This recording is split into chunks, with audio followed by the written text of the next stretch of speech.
Subscribe कीजिए technicalmickey.com को और बेल आइकन को दबाइए लेटेस्ट जीएसएम वीडियो सबसे पहले देखने के लिए। Hello friends, welcome to technicalmickey.com YouTube channel और technicalmickey.com वेबसाइट की जानिब से मैं हूं मोहम्मद वकास कमर। आप देख रहे हैं technicalmickey.com यूट्यूब चैनल। तो दोस्तों, एक और नई वीडियो ट्यूटोरियल में आप सब लोगों को खुशामदीद कहता हूं और एक और नई वीडियो ट्यूटोरियल जो है, ये जो हमारा नई वीडियो ट्यूटोरियल आवाज कर रहे हो, इसमें जो मैं आपको बताऊंगा कि आप अपने ओप्पो मोबाइल्स की, यानी कि अगर आपका कोई भी ओप्पो का मोबाइल है, आप उसकी FRP जो है वो कैसे रिमूव कर सकते हो ultimate multi tool QC fire की जो डोंगल है उसको यूज करते हुए। यानी कि इस वीडियो में मैं जो है वो कोई क्रैक वगैरह नहीं यूज करने वाला हूँ, क्योंकि जो UMT QC फायर का जो यानी कि ये क्रैक जो है इसकी अभी नहीं आई है। बेसिकली इसको क्रैक करना भी जो है वो नहीं हो सकती, क्योंकि ये जो डोंगल से कनेक्ट होकर चलती है। अगर ये बॉक्स से कनेक्ट होती तो चलो इसकी जो है वो क्रैक वगैरह हम कर सकते थे, लेकिन अदरवाइज जो है UMT QC फायर इसकी क्रैक को नहीं किया जा सकता, जिस तरह CM2 को क्रैक नहीं किया जा सकता। अदरवाइज जो है वो मेरी टीम जो है technical computer solution, technical GSM solution और टेक्निकल मिकी की, ये जो हमारी ये टेक्निकल टीम है जो है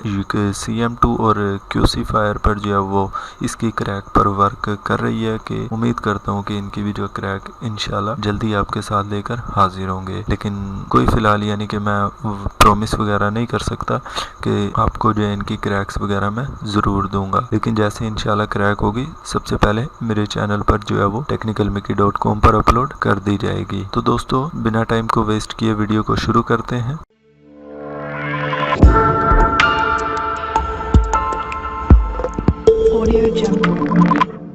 जी तो फ्रेंड्स, ये देखें मेरे पास जो है ये UMT यानी कि ultimate multi tool QC fire 0.6 version जो है वो उसका इंटरफेस जो है आपके सामने नज़र आ रहा होगा। मेरे पास ये ऑलरेडी रन है सॉफ्टवेयर, तो इसको यानी कि यूज़ करते हुए मैं आपको बताऊंगा कि आप जो है अपने ओप्पो मोबाइल्स की FRP को कैसे रिमूव कर सकते हो। यानी कि अगर आपका कोई भी ओप्पो का मोबाइल है तो वो आप इस तरीके से जो है उसकी FRP रिमूव कर सकते हो, लेकिन इसके लिए जो है आपको UMT QC फायर यानी कि UMT डोंगल बाय करनी पड़ेगी। अगर आप बाय करना जाते हैं तो मैं डायरेक्टली जो है अमेज़न का लिंक इस वीडियो के नीचे डिस्क्रिप्शन में दिया गया, आप वहां से डाउनलोड कर सकते हो, यानी कि सॉरी बाय कर सकते हो। तो देखिए, जब आपके पास ये रन हो जाए तो सबसे पहले जो है आपने रीड एंड टूल में आना है। ये देखें, ये UMT QC फायर यहाँ आना है आपने, और इसमें आने के बाद यानी कि इसकी टैब में आने के बाद रीड एंड टूल्स के टैब में आने के बाद जो है आपने सबसे पहले जो है वो ऑटो डिटेक्ट पर टिक कर दें। आपके पास जो है वो अदरवाइज अनटिक होगा, लेकिन आपने इस पर टिक करना है और उसके बाद जो है वो रीसेट यानी कि FRP पर आपने जो है वो सिंपली क्लिक करना है। ये देखें, ये जैसे ही मैंने उस पर क्लिक किया तो ये देखें वो कह रहा है कि अपना मोबाइल को ऑफ करें और वॉल्यूम अप एंड डाउन का बटन दबाकर उसको कनेक्ट करें। ये देखें मैंने कनेक्ट किया जैसे ही अपना मोबाइल वॉल्यूम